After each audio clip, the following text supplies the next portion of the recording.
On the first day అందరికీ నమస్కారం. మొన్న మేము పుష్ప సినిమాకి ప్రీమియర్స్కి వెళ్ళినప్పుడు ఆర్టీసీ క్రాస్ రోడ్స్ సంధ్య దగ్గరికి వెళ్ళామండి. అక్కడ అనుకోకుండా క్రౌడ్ టర్న్ అవుట్ ఎక్కువ అవడం వల్ల నేను సినిమా చూసి వచ్చిన తర్వాత నాకు తెలిసిన విషయం అంటే నెక్స్ట్ డే మార్నింగ్ దట్ ఆ క్రౌడ్లో ఒక ఫ్యామిలీ వచ్చారు. ఆ ఫ్యామిలీ కొంచెం దెబ్బలు తగిలినాయి.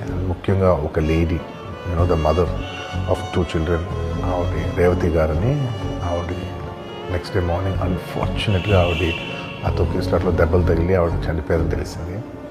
అది తెలియగానే మేము సుకుమార్ గారు, మేమందరం మొత్తం ఎంటైర్ టీమ్ ఆఫ్ పుష్ప అందరం సడన్గా డిసప్పాయింట్ అయిపోయి ఒక షాక్లోకి వెళ్ళాము. ఎందుకంటే అసలు ఇది వెరీ అన్ఎక్స్పెక్టెడ్. ఎందుకంటే లాస్ట్ 20 ఏళ్ళుగా ఆల్మోస్ట్ అన్ని సినిమాలకి మెయిన్ థియేటర్కి వెళ్ళి సినిమా చూసి వస్తాం అనేది ఒక తెలియని ఆనవాయితీ లాంటిది. అండ్ ఇన్నేళ్ళుగా ఎప్పుడు జరగలేదు. సడన్గా ఇది జరిగేసరికి